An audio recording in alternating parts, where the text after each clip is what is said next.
starting with numerical number 4.7, a shell of mass 3 kg. Okay, and suppose this shell of mass 3 kg is dropped from some height after falling freely for 2 seconds. Okay, means it is falling freely for 2 seconds, means here we have time, that is 2 seconds. After falling freely means for 2 seconds, after 2 seconds means after time 2 seconds, it started from here. After 2 seconds, suppose it has reached over here. Now after reaching here, it explodes into 2 fragments. Okay, here it got break into 2 fragments. Okay, this is one fragment and this is another fragment. Of mass is 2 kg and 1 kg. Suppose this side is 1 kg and this side is 2 kg. So I'll call M1 as 1 kg and M2 as 2 kg. So here when the shell was whole, I'll say M1 plus M2 giving me 3 kg. ठीक है, अब क्या है आगे? इसके लिए kinematic first equation V is equal to U plus AT. ये क्यों ले रहे हैं?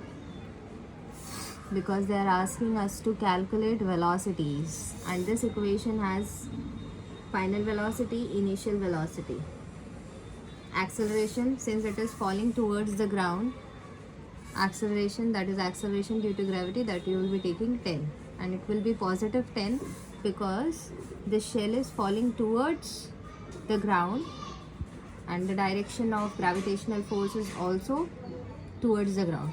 means ये जो shell है वो ग्रेविटेशनल फोर्स के डायरेक्शन में जा रहा है, उसके अगेंस्ट नहीं जा रहा. मतलब अगर ये शेल हमने ऊपर फेंका होता तो जी की वैल्यू माइनस लेते. ओके, हियर और एक और बात, जब भी कोई चीज़ हम किसी हाइट से ड्रॉप करते हैं तो उसका इनिशियल वेलोसिटी होता है 0 मीटर पर सेकेंड. तो यहाँ पर ये 0 प्लस a की वैल्यू 10 है और t की वैल्यू 2 है. So v is equal to 20 metre पर सेकेंड. ये जो शेल है ये कितनी वेलोसिटी से गिर रहा है? 20 मीटर पर second. And when it reaches over year, इधर आने के बाद में यहाँ से जब हमारा फ्रेगमेंट्स बने, 2 फ्रेगमेंट्स बने, तो वो 2 फ्रेगमेंट्स उस पोजीशन पे 2 फ्रेगमेंट्स बने, मतलब वो दोनों फ्रेगमेंट्स की, मतलब जिसका मास m1 है और मास m2 है, उनकी ये 20 मीटर पर सेकेंड बन गई इनिशियल वेलोसिटी. क्योंकि वो जब फॉर्म हुए तब ये वेलोसिटी थी, तो उनके लिए ये क्या हो गई? Initial velocity. फॉर मास 1 आई से U1, फॉर मास 2 आई से U2. ठीक है, ये हो गया वन पार्ट. देन एक और चीज़, final momentum, initial momentum, angular momentum conserved. तो यहाँ पर लिखेंगे according to conservation of angular momentum, sorry linear momentum, according to, yeah, since linear momentum is conserved, yeah, according to conservation of linear momentum, क्या है?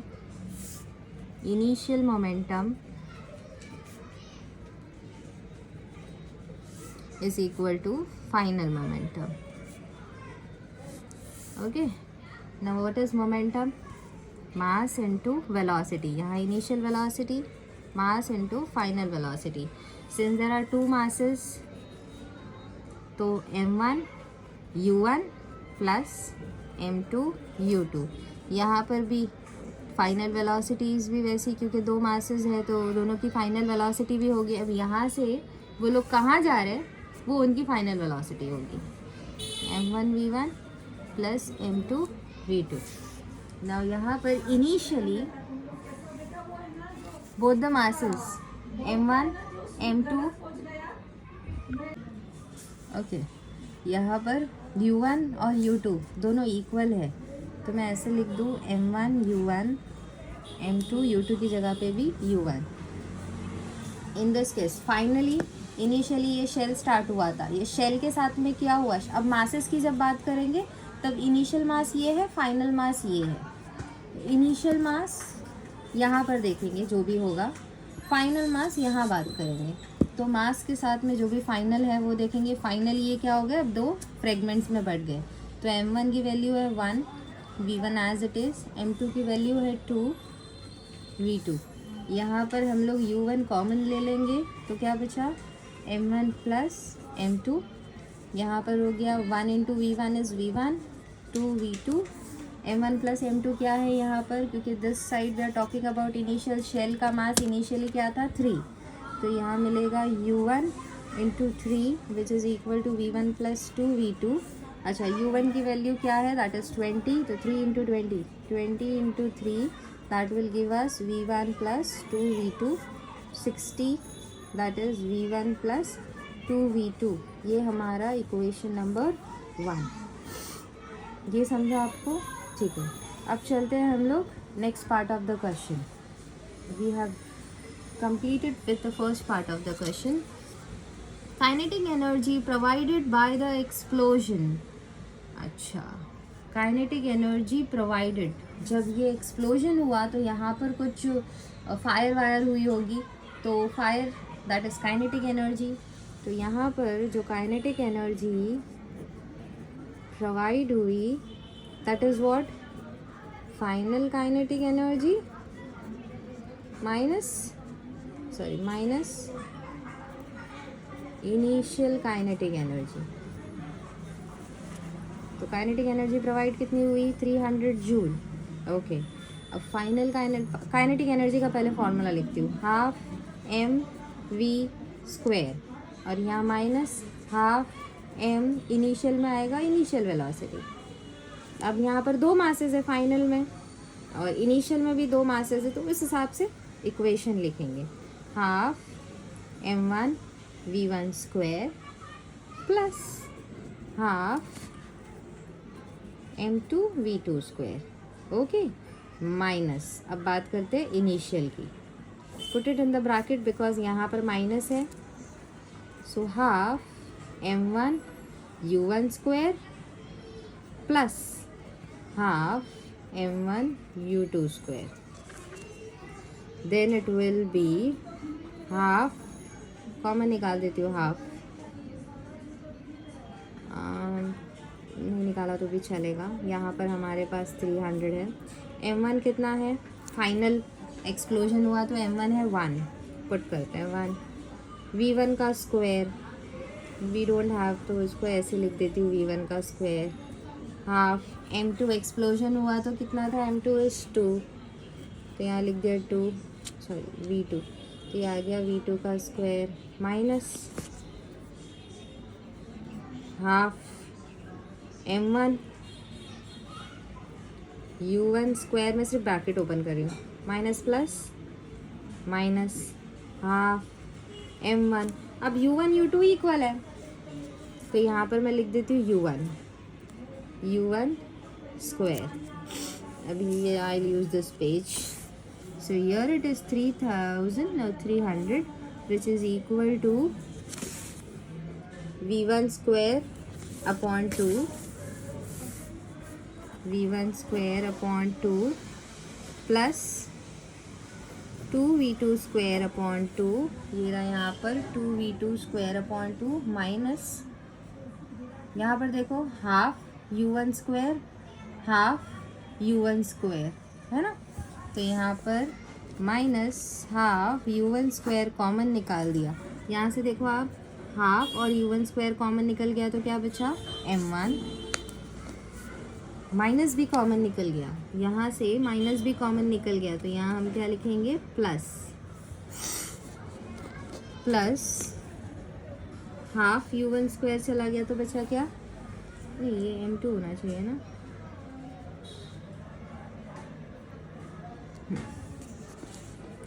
m2, so now it is v1² upon 2 2v2² upon 2 minus half u1², m1 plus m2 कितना है, m1 plus m2 is 3, 3।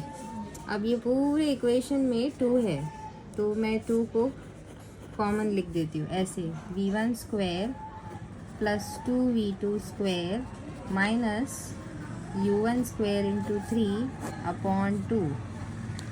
ये 2 इधर numerator में multiply करो तो 2 3 ज़ा 6, ये हो गया 600, which is v1 square plus 2v2 square minus u1 की वैल्यू कितनी थी, u1 की वैल्यू है 20, तो 20 का स्क्वायर हो जाएगा 400, 400 into 3 1200, send this 1200 on the side, so 600, wait I will use this,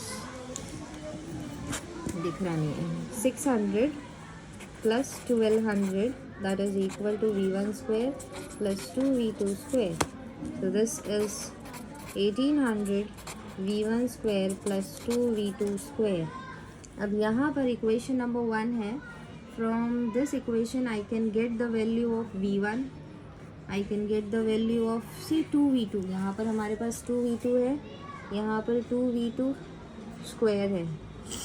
अगर मैं यहाँ पर v2 की जगह पर या v1 की जगह पर वैल्यू पुट करूँ, सब्स्टिट्यूट करूँ यहाँ से इस इक्वेशन से, तो यहाँ पर मुझे v1 की या v2 की वैल्यू मिल जाएगी। Let's do that. सबसे पहले मैं इक्वेशन पीछे लिखती हूँ, 1800 which is equal to v1 square plus 2v2 square, v1 square plus 2v2 square, और जो इक्वेशन 1 आया था वो इक्वेशन देखते हैं हम लोग, कौन सा इक्वेशन था, ये रहा, 60 is equal to v1 plus 2v2, 60 is equal to v1 plus 2v2। ठीक है, अब यहाँ से हम लोग वैल्यू निकालते हैं v2 की,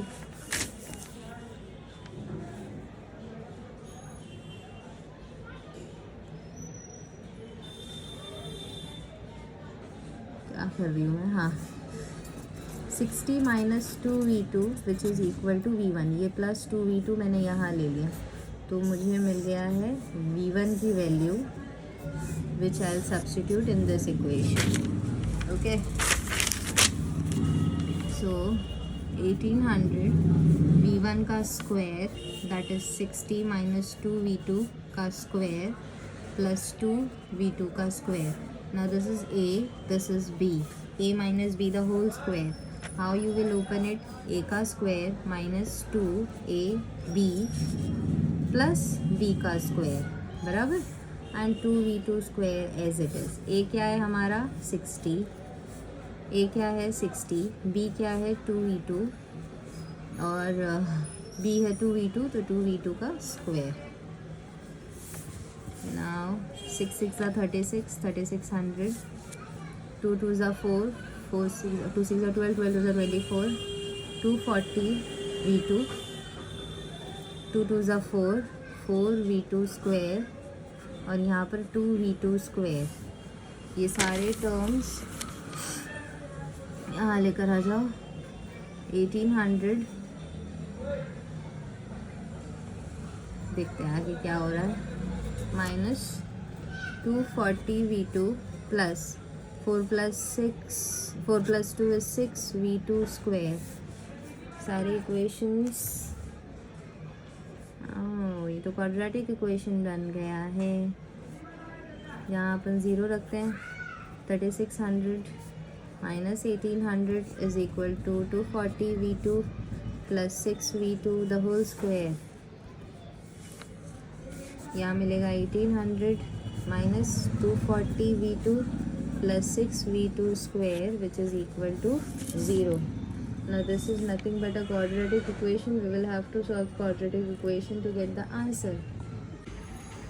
Okay, let's divide this equation by 6. So here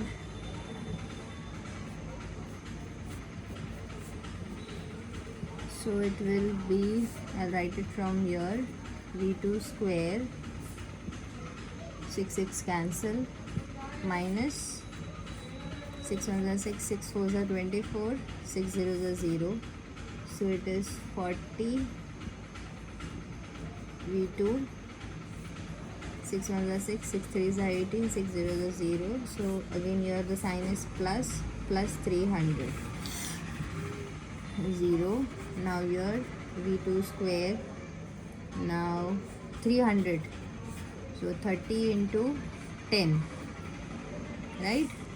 30 into 10 will give me 300 and 30 plus 10 will give me 40. तो ये मिल गए हमको फैक्टर्स. यहाँ पर v2 है तो यहाँ पर v2, यहाँ पर v2. 300 हमको पॉजिटिव चाहिए, ये माइनस और ये माइनस, तो माइनस माइनस प्लस, और ये दोनों को भी मतलब when we multiply 30 into 40 300, sorry 30 into 10 300, और माइनस माइनस क्या आएगा प्लस. अब जब एडिशन में जाते हैं minus minus plus, 30 plus 10 is 40, बड़े नंबर की sign, plus 300.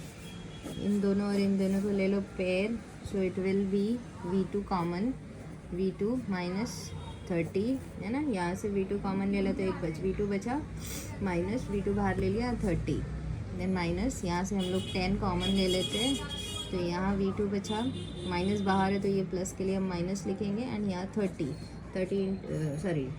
Into 30 will give me 300. So how you will write this, v2 minus 30 and v2 minus 10. So it is v2 minus 30 is equal to 0 और v2 minus 10 is equal to 0. So v2 is equal to 30 metre पर second और v2 is equal to 10 metre पर second. ठीक है, ये एक part हुआ. Now we have two answers. Now we will look, ये हमको फाइनल ये हमको वेलोसिटी मिली सेकेंड मास की, मास 2, दैट इज m2. अब m1 की वैल्यूज m1 की बाकी है, तो m1 के लिए फाइनल वेलोसिटी क्या थी, ये देखो m1 के लिए फाइनल वेलोसिटी v1, m2 के लिए फाइनल वेलोसिटी v2. तो हमको मास 2 की फाइनल वेलोसिटीज़ मिल गई, 2 फाइनल वेलोसिटीज़ मिली है हमको. वैसे m1 के लिए भी फाइंड आउट करेंगे ना. How I will do that, पहले ये v2 की वैल्यू इस इक्वेशन में पुट करेंगे, फिर ये v2 की वैल्यू इस इक्वेशन में पुट करेंगे. Let's do that. When I take v2 is equal to 30 metre पर second, I put in this equation, that is 60 minus 2v2 which is equal to v1. इस equation में put करते हैं तो 60 minus 2, v2 की value है 30, that is v1, 60, ये 60, that is v1. so 0 metre पर सेकेंड वैल्यू आई v1 की. ओके, ना जब हम लोग v2 की वैल्यू लेते हैं 10 मीटर पर second, same equation v2 is equal to v1, ये सेम इक्वेशन में let's substitute the values. v2 की वैल्यू अब हम 10 ले रहे हैं, तब 60 minus 20 which is equal to v1. तो यहाँ पर मिला हमको 40 मीटर पर second, that is my v1. So here we have 2 cases, case 1 and here we have case 2. What you can conclude, case 1 में this is mass 2 की velocity and this is mass 1 की velocity. so here we will say mass 1 का weight भी देखते हैं तो तुमको explain करना मुझे आसान होगा. mass 1 का weight है 1 kg और mass 2 का weight है 2 kg. इसका है 1 kg और इसका है 2 kg. so which is lighter, m1 is lighter. so here we will say lighter fragment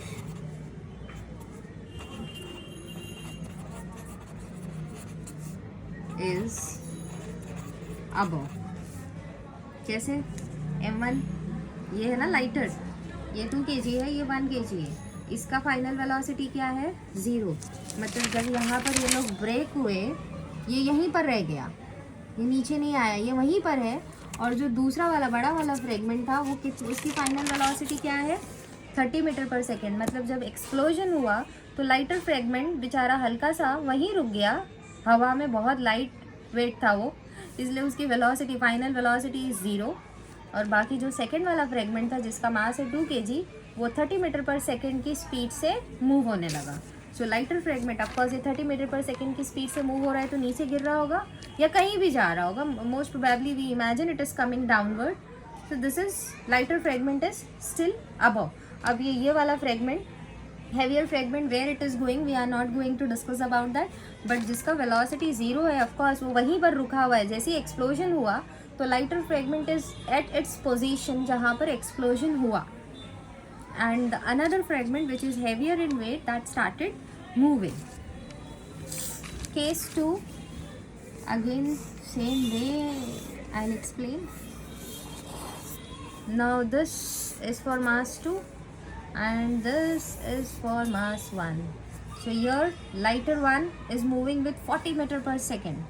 मतलब lighter वाला जो छोटा वाला पार्ट है फ्रेगमेंट का might have covered this distance because उसका velocity कितना है 40 मीटर पर सेकेंड की स्पीड से वो नीचे आ रहा है, और दूसरा वाला which is heavier, that heavier fragment, this heavier fragment is moving downward with 10 meter per second का speed. So who is below, lighter one or heavier one? Of course the lighter one is below. किसी भी एक के बारे में बात करेंगे तो हम लोग बोलेंगे lighter fragment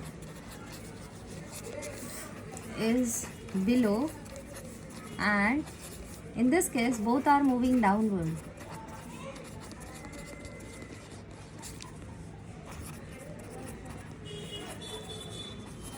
Gravitational force, so of course the fragments will fall downwards towards the earth. यहाँ पर भी this fragment is coming downward, but we are not talking about that क्योंकि यहाँ पर मेन रोल इसने प्ले कर दिया, ये हीरो बन गया, ये अपनी उसी जगह पे रह गया जहाँ एक्सप्लोजन हुआ, तो भाई वो ऊपर ही रह गया, ये नीचे आ गया. देखो सपोज इस पोजीशन पे एक्सप्लोजन हुआ तो ये लाइटर फ्रेगमेंट यहीं रह गया, और जो हैवियर फ्रेगमेंट है वो यहाँ डिस्टेंस पे पहुँच गया क्योंकि उसका स्पीड कितना है 30 मीटर पर सेकेंड और इसका स्पीड है 0 मीटर पर second, means it is not moving, so of course it is above lighter fragment. Hope you understood the conclusion.